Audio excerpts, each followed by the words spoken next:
Hello, my name is Maxwell West, and welcome to my State of the Media report. Today we'll be talking about the gaming industry. To get started, here is our table of contents. Hopefully, by the end of this presentation, we should be able to answer all of these questions. Let's start with audience. Who plays video games? In 2021, more than 2.5 billion people worldwide play games, with 227 million players across the US, the average player being 31 years old. In America, roughly 80% of players are over 18 years old, 77% of which voted in the 2020 election. As for ethnicity, in the US, the majority of players are white. However, in gender identification, it's nearly a 50-50 split.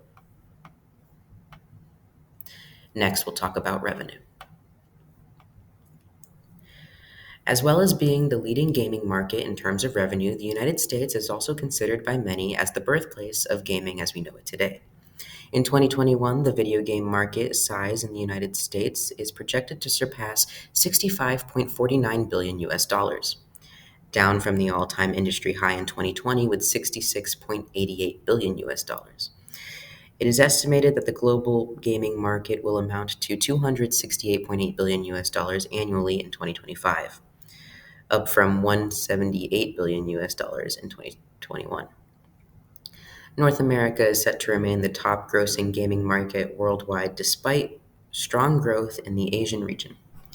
In-game purchases are estimated to account for more than 74 million US dollars worldwide in 2025. Moving on to ownership, I'd like to focus on the big brands. Some of the major players in the video gaming industry are Tencent, Sony, and Apple, each generating billions of dollars in revenue each year, making them some of the most successful public companies in terms of gaming revenue.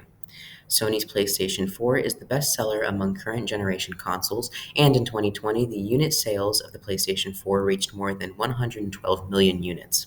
Sony remains the biggest game company in the world in 2021.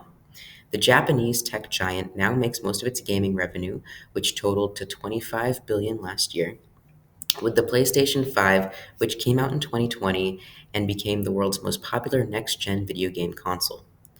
Next, we'll talk about how the gaming industry has influenced our society.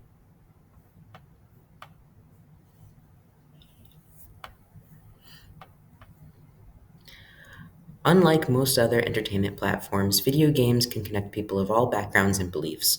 When people engage in play of any kind, they are asked to take on a perspective that might be unfamiliar to them. Video games now provide the platform for this authentic, collaborative play that broadens perspectives and builds new communities by connecting people who may have never met.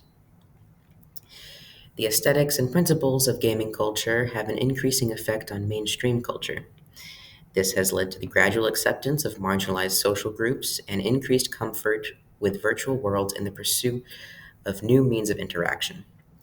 Video games have also interacted with older forms of media to change them and create new means of entertainment and interaction. Educational institutions have embraced the use of video games as valuable tools for teaching. These tools include simulated worlds in which important life skills can be learned and improved. While video games may not be accepted by everyone as a form of art, there is no doubt that they contribute greatly to artistic media. Finally, some predictions for the future. The global gaming market is set to reach $256.97 billion by 2025. Back in 2019, this figure was around $151.55 billion. Gaming industry stats show that the industry is forecast to grow at a rate of 9.17% from 2020 to 2025. High-fidelity mobile games are on a rise. The mobile penetration rates and gaming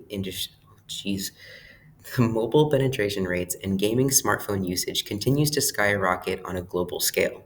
As a result, gaming industry trends predict that mobile games revenue to pass the $100 billion mark by 2023. And finally, indie games, which are games made by independent developers, are predicted to make revenue without the help of a corporate contract. A good indicator that indie games will accomplish this goal is the success of the highly popular Among Us. This concludes my presentation. Thank you.